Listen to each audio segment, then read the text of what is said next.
Tamara Jenkins recently played the part of woman in Stephen Sondheim's Marry Me a Little at the Harbor Lights Theater Company's one-year anniversary performance. That was at Snug Harbor Cultural Center. I call it Broadway on Staten Island.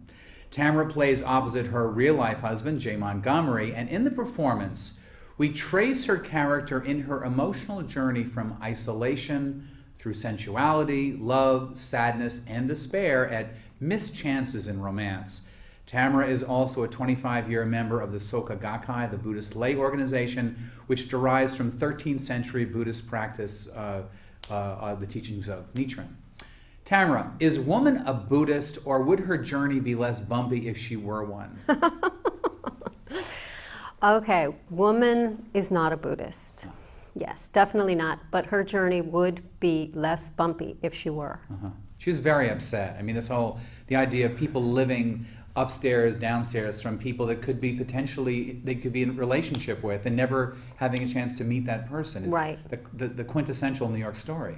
It's true that isolation within a city of millions of people, I think, is a very prevalent condition, which is very funny. But because there are so many people, people tend to close off in a big city.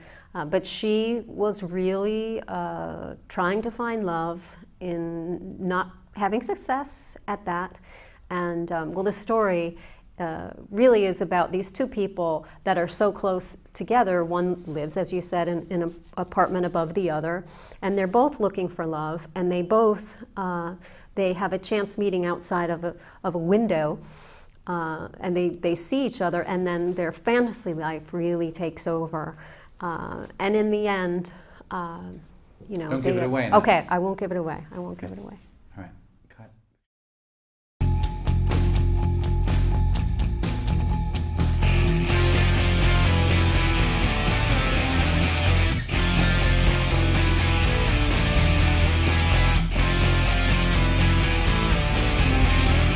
Really happy to be a part of this festival. I know it's our first annual festival, so I'm very excited about that. It's been a wonderful opportunity, so many different films, different topics, and I've enjoyed it.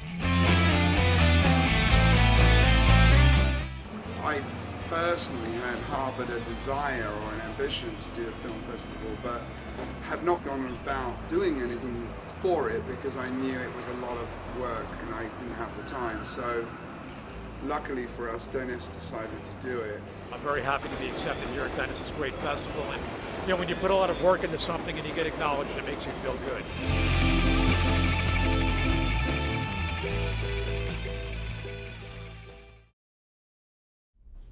I want to know more about this. Your father as Methodist minister. Oh, yes. And what did he say when he found out that you had become a Buddhist or were considering it? Well, my father was a very liberal Methodist minister, and his services were very artistic, and he was very open-minded.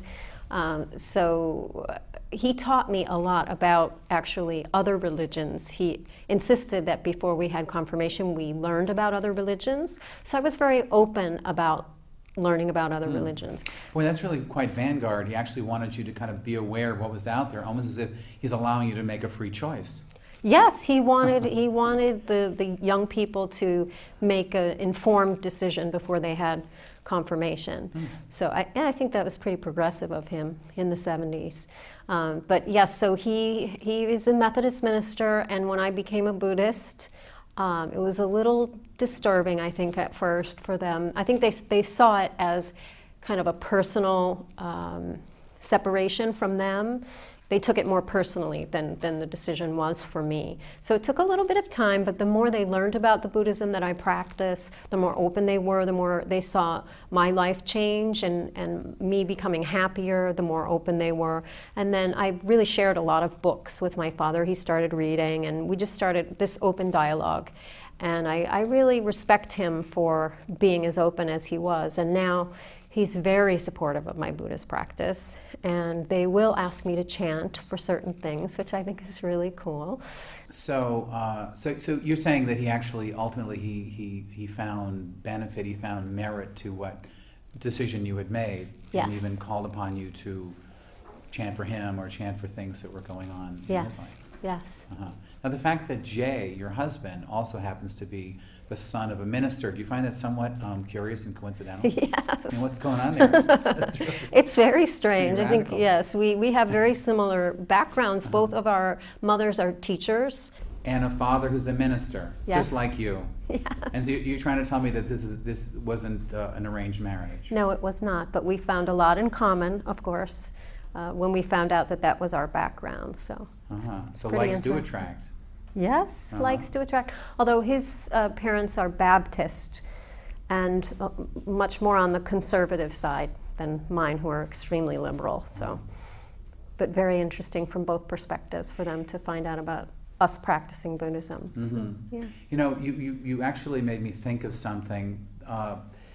This thing about in people in relationships, you know, and finding the relationship, that the right chemistry in relationship. And I think that we maybe eventually we may wind up finding the right people to be with, but early on in our lives we can be with the the whole thing about opposites attracting, Yes. that kind of thing, and these like really tumultuous relationships Yes, that I've we've been there all too. had in our Yes. past. You know, I Yes. could share about mine too, but kind of the balance of it. And so it sounds like you and he have so much in common, and also in addition to your Buddhist practice as well, which I would imagine is a real And as- equalizer in many ways. And as artists as well, singers, musicians, and actors. So we have a lot of ground that's common between And you the two never of us. fight. Oh, never. No. You know, you didn't mention, do. we haven't really brought up your daughter, Emerson Grace. Yes. But you were telling me some really wonderful things about her, and it's incredible, this openness she has to a performing career. Do you see this happening, or is this a phase she's going through right now at 2.5 or 3? How old is she? Gosh, she'll 3.5? be 3 in July. 3. Yes. She seems much older. Yes. About 14. Yes, she does. She's 14 in a 3-year-old's body. But she is very taken by, she's been in the theater. We've started a theater company since she was a baby, so she's been at the theater during rehearsal. She's seen performances. She now can sit through a performance, which is pretty amazing. And she's, you know, a little sponge like they are, so she's learning the ropes already. I have no intention of her going into the theater, but she'll have to make that decision on her own. So I certainly would you not fight push her. You wouldn't fight her if she decided to go I that wouldn't, route. but I would give her the same advice that I've given other young people who have asked me for advice about a career in the theater, and that is, if you can imagine yourself being happy doing anything else, you should do that. Because it's such a difficult life and lifestyle, and it's very up and down. It just is in every Be way. specific about that, because this might be an interesting tie-in to your spiritual discipline. The fact Yes. that you are in this very up and down, you say very, very up and down kind of thing, where you get the part, you know, That's your right. life has changed, or you get rejected 20 times in a row, and you have to live with that sort of thing. Is that what you're referring to? That Among and others. what goes with that is the financial up and down, because based on when you're working and when you're not, there are long periods of unemployment when you're an actor in the theater. It doesn't matter how successful you are, there are long periods of unemployment. And so it's important to have a real, I guess, strength of character, fortitude, confidence, to see your career as part of your life and not your whole life. Those things are very important. I think I've been able to develop qualities in my personality that have helped me kind of, traverse the ups and downs more easily because of my Buddhist practice. Definitely. No, actually, I'm thinking about the time half a lifetime ago when I thought I was going to become an actor, and the fantasy that I had at that time was how my life was going to change when I was Right. finally discovered Right. that my life was going to change in such a dramatic way. I'm not surprised that it didn't happen. Probably life isn't like that, or maybe the anticipation of those kinds of radical changes happening because of something like that is really in the realm of fantasy. It has nothing to do with the real world. Well, I think That's dangerous. it's very different in the theater, however, because there really isn't that kind of fame in the theater. The kind of fame you're talking about is more in the movie industry or in the recording industry, where somebody's life is just turned absolutely upside down. I think that does happen to people, and I think that also is a very difficult thing to deal with. And you have to be very strong emotionally and spiritually and every other way, I think, to get through that. I think that's also a difficult part of, success is difficult in that way as well. Striving for it and then attaining it or not, and dealing with all of that. Yes, yeah. So, but I do think that it correlates to other career choices as well. I mean, life is just one of the realities of life, is that it's very cyclical, it's up and down, and I think that for me personally, my Buddhist practice has helped me in all those areas of my life. As I'm going up and down, things are going up and down. It's really made a big difference for me. I want to talk more about that, but I want to pause right now for a word from our sponsor. It's time to live my bliss. This is going to be an incredible episode. Yes! Gotta live life.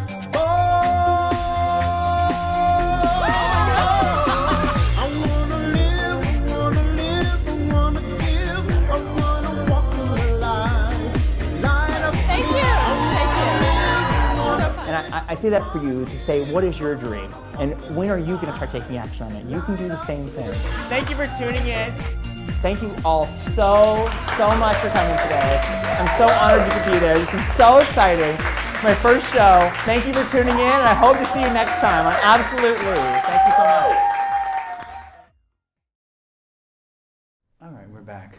You said that what you've discovered is, what you've applied to your life in the theater are the ups and the downs of it, the cycles of life. And you said also, I think, that this is true for anyone in their chosen path or in life. We have our ups, we have our downs. Now that you've started the theater company, married with a child, the house in Staten Island, where are you on the roller coaster? We're both up and down at the same time in different aspects of our lives. You and Jay and Grace, yes, different and cars Emerson. and different rides. Are you in the same ride, or are you on different? We're on the same ride, so that's a good thing. We enjoy each other's company on the ride. But yeah, the theater company we're just entering, we just produced our first show of our second season, so that's great. We got through the first season, which is the most difficult, and we're about to produce a huge show. For us, it's huge. The largest cast we have had up until this point is 6 people. This is The Music Man. We're going to produce The Music Man. I want to know all about the show. Tell me about The Music Man. We are producing The Music Man by Meredith Willson, which is really a perennial classic. It's a favorite of a lot of people. It's a story about a traveling salesman who's really a con man, who goes in to pull a con on a small town in Iowa. Innocent people supposedly going to be taken by this gentleman into a scam about a boys band. And in the process of him going into the town, he meets a beautiful woman who's very well educated and an outcast, and she really transforms him. And he actually does end up transforming the town in a way that was unexpected. He really kind of opens the horizons and provides a different vision and throws some life into this small town in Iowa that's been very conservative and kind of small-minded. So this is going to be at Snug Harbor on Staten Island. That's right. What are the dates? The dates it's July 8th through the 17th on the weekends. We have 4 shows over 2 weekends. Or 4 shows each weekend, so it's a total of 8 performances. We have brought in a Broadway director, which is very exciting for us, a man by the name of Ray Roderick, who is actually the associate director of the Broadway revival of The Music Man. He is coming out. Wow. Yeah, so he is coming out he's coming out to direct our show, which is really awesome. And we have 4 Broadway veterans that are really anchoring the cast, including a Tony-nominated gentleman by the name of Larry Marshall, and a woman by the name of Patty Mariano. Let me get that right, Patty Mariano.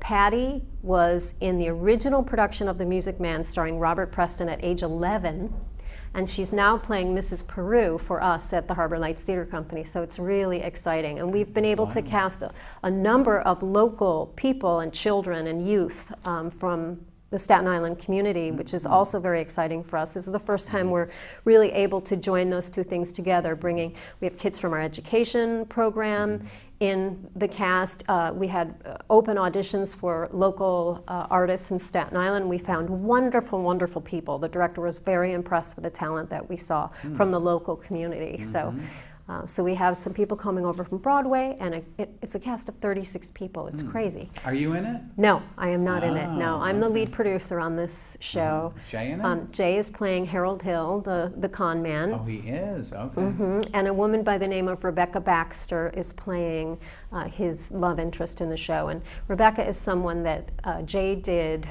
Sweeney Todd with about 20 years ago at Paper Mill Playhouse with George Hearn. And they played opposite each other there. Rebecca and I went to high school together. It's a very small world. And she reminded me that she played Tuptim opposite my Anna in The King and I in junior high school, which I had no memory of. So we go really far back. Yeah, so it's really great that she's coming out to do that. It's just yes, like old home yeah, week. yeah. It's going to be an amazing show. We're so excited about it. And the venue is that historic Yes. place. What's the it's the music hall at the Snug music Harbor. hall. It was built the year after Carnegie Hall, and it's really a sister kind of hall to Carnegie Hall. same it's designer? very similar. I don't believe it's the same designer, but But they're mentioned in the it's- same breath in this. they the same are. era. Yes, yes, and it's there aren't very many remaining from that period, so it's a very special place. It was an old vaudeville house, and it's in the middle of a kind of renovation. So it's got a lot of character, and it's in the beautiful grounds of Snug Harbor Cultural Center, which is an 83-acre city park that's really this hidden jewel. It's an amazing place, beautiful gardens, museums, galleries, and these two really beautiful theaters that we're able to use. More on that later. Yes. Thank you. Hi, I'm Ray Wagner, and I'm the host of a brand new show here on eGarage.tv called Still Standing with Ray Wagner. It's a show that features live stand-up comedy, and then we do an interview in front of the people talking about comedy, and it requires an audience. So if you like watching it on the site, imagine how much more you'd love it here, because at the end, we end it with a makeout party. So if you like stand-up comedy or making out, make sure you check out Still Standing with Ray Wagner on eGarage.tv. So, as you were preparing for that role, how did you draw upon your philosophy and how you kind of breathe life into woman? I mean, clearly she suffered, and life is in suffering. I would imagine that in Buddhist philosophy, I mean, there's suffering in that life as well. I guess the question is, she had suffering and loss in her life. How did she deal with it? And from your perspective as a Buddhist, how do people cope with loss and sadness and things like that? Well, I think I can only speak for myself personally, but my Buddhist practice has made a huge difference in dealing with loss. And yes, struggle is a reality of life, and that is part of the teachings of Buddhism. Suffer what there is to suffer, enjoy what there is to enjoy. So I think from my own personal Sounds perspective... so simple and it's so difficult. How yes. do you do that? And you know what? Both are okay. Both are okay. You can be happy in the midst of suffering as well, or you can. I shouldn't say it's a little confusing, but you can still be living a rewarding life in the middle of your struggles, and you can find satisfaction amidst your struggles as well. That's what I have learned personally from my Buddhist practice. But I would imagine when people are struggling and think that that's all that there is in the world, that's when people make those terrible decisions about ending their life and so forth. Yeah. They can't wait that extra minute or hour for things to change. yes, 'Cause everything things change, right? everything changes. Things change. Yes, yes. That's also one of the tenets of Buddhism. You know, that life is continuously changing, and you're either progressing or you're regressing. You have to be moving. You have to be pushing your life forward. It's- Proactive, sounds like a yes, proactive kind very of a thing. proactive, taking action in your life. Yes. You know, in addition to you and your husband, I know a fair number of Buddhists who are on Broadway right now. Let's start with the creators of Spring Awakening, Stephen Sater, Duncan Yes. Sheik. They're Nichiren Buddhists as well. Yes, I know them both. Then you've got Tina Turner, you know, that movie, What's Love Got to Do with It? She's a very famous chanter, and jazz legend Herbie Hancock as well. Do you see a connection between the high stakes communication, of performance in your Buddhist practice? Oh, yes, absolutely. In what way? Well, I think because of my Buddhist practice, I've been able to open myself up a lot more.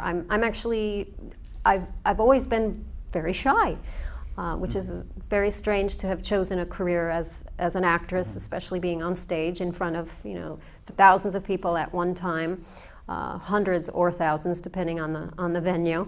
But I've been able to really kind of develop a kind of inner confidence that's enabled me to be more open. And also, I've really developed my compassion and my wisdom, which have helped me kind of interpret roles and get to know my characters a little better, and really understand their motivation. Mm-hmm.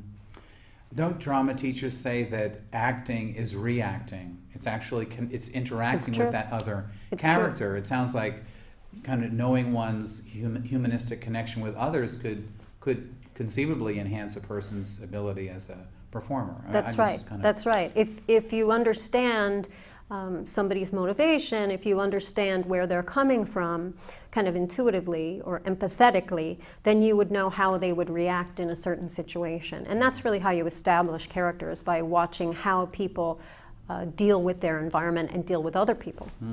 Speaking of people dealing with other people, in Tina Turner's film, it has to do with her overcoming the abusive relationship with Ike Turner, and despite his warnings to her that she'd be nothing without him, right? She went out there, and of course she becomes 100, 1,000, 10,000 times greater than she was certainly when she was working with him. It's an amazing story. It's a great story. Some might call her story a feminist story as well, because she didn't need, Ike Turner to become the great person that she was. Where's feminism in the Buddhist scheme of things? Well, feminism, Nichiren Daishonin was one of the first people that said, hey, women can attain Buddhahood as well. He really established that women were equal, that everybody has this Buddha nature inside, and that anybody can bring it out. It doesn't matter, race, color, creed, nothing matters. We all have that innate Buddha nature. 13th century, actually, women being considered on equal footing with men? Unheard of. That's really, yeah, that's really he was a revolutionary, that's for sure, yeah. Also, I think in terms of, for me, feminism originally, or at least the way it came about in the 60s and 70s, was about women getting paid equally for the same job that men can do. Right. It really was a very basic kind of connection about the worthiness, of the universal worthiness of the genders. Right, the inherent worth. Yeah, so, anything you want to add about that? Well, I definitely think women and men are worth the same amount. I mean, we're still not there yet. We are still not there. There is no parity yet in terms of pay for women.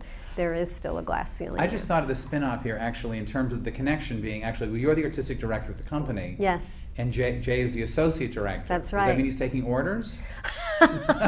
No, it doesn't mean he's taking orders. We definitely have a partnership. But it is interesting how people react to that. There are assumptions that are made why I'm the artistic director and why he's the associate artist director. The truth is that it was actually my idea to start a theater company. It's something that I've wanted to do, and I've been the driving force behind it. And Jay still has one foot in his acting career, where he's still, open to auditioning and working outside of the theater company. So I'm more with the full commitment with the company, and for us, it's just worked better that way. Of course, it is in keeping with, is it Lynn Kelly, who's become the new director of Snug Harbor? Yes. I mean, that's kind of that's definitely a feminist statement, I think. That's right. We have a new CEO at Snug Harbor Cultural Center. I shouldn't say we do. We have a partnership with Snug Harbor Cultural Center, but they have a new CEO, Lynn Kelly. So we're very excited about Lynn and about what she can do for Snug Harbor to really put it on the map and to bring people to Snug Harbor. I mean, it's an amazing place that people just don't know about. So, of course, Lynn Kelly is known by some as the person who kind of got the wheels to finally turn, not just the Ferris wheel, but other wheels to turn at Coney Island. Right. against a great deal of opposition. Right. I mean, actually, I live down in that area. Joni and I live down in that right. area, so there's some opposition to that. But ultimately, things are turning out, I think, quite well in Coney Island right now. And it's certainly if some of that spins off at Snug Harbor, I think you guys are in for a good ride. It gives us great hope. Yes. Yeah, absolutely. You know, in recent weeks, I've interviewed a leading psychiatrist, a prominent inspirational author, and a university professor on what it means to break through. You know, I wanted to speak with a Buddhist for the very same reason. How do we get beyond our limitations and become the person that we were meant to be? I mean, that's kind of my understanding of what, you know, what breaking through means. How would you relate it to Buddhism and the life that you lead this breaking through? I referred to it a little bit earlier in our conversation, but Buddhism teaches about this Buddha nature that's inherent in all people.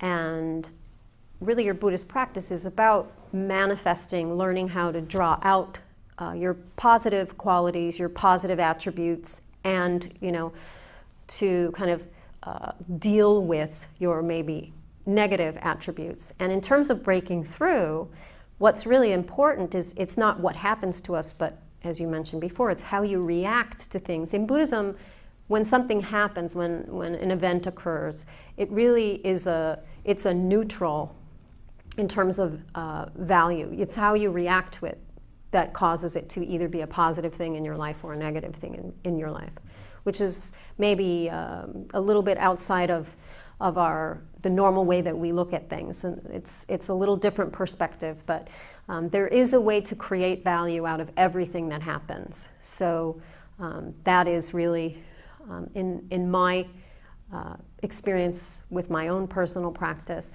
it's been the times that I've been able to really manifest these positive qualities in myself, that I've been able to have breakthroughs in my life, in my career, in my health, in personal relationships. It was really always a matter of, well, there's a concept in Buddhism, in Nichiren Buddhism, called human revolution. So really the philosophy is that it's your human revolution, it's what you're able to transform on the inside that's then reflected in your environment. So always kind of going back to that as a prime point, that you know, your personal practice, how to manifest your attributes of maybe compassion, wisdom, your strength, your creativity, if you're an artist, whatever those things are that you need, they're all conditions that are inside of everybody. So really to kind of pull them out so that you can deal with whatever is happening in your life. You know, one thing that's always kind of bugged me about organized religions is when they say that you can't achieve enlightenment, or you can't be saved from damnation, you know, without following these rules and doing it a particular way. You know, is this true for your Buddhist practice? You know, is there hope for the rest of us? There's hope. Yay! Actually, I refer to something that Herbie Hancock once said at an arts division meeting that we had in our cultural center here in New York City. And he was really talking to this young man who had a lot of struggles. And well, no, that's not what it was. He was interviewed. I think he was interviewed on the radio or something. Anyway, what he said was that Buddhism embraces all religions. It's not a this or that, because it's a philosophy of life. Buddha means life. So Buddhism is kind of the study of life.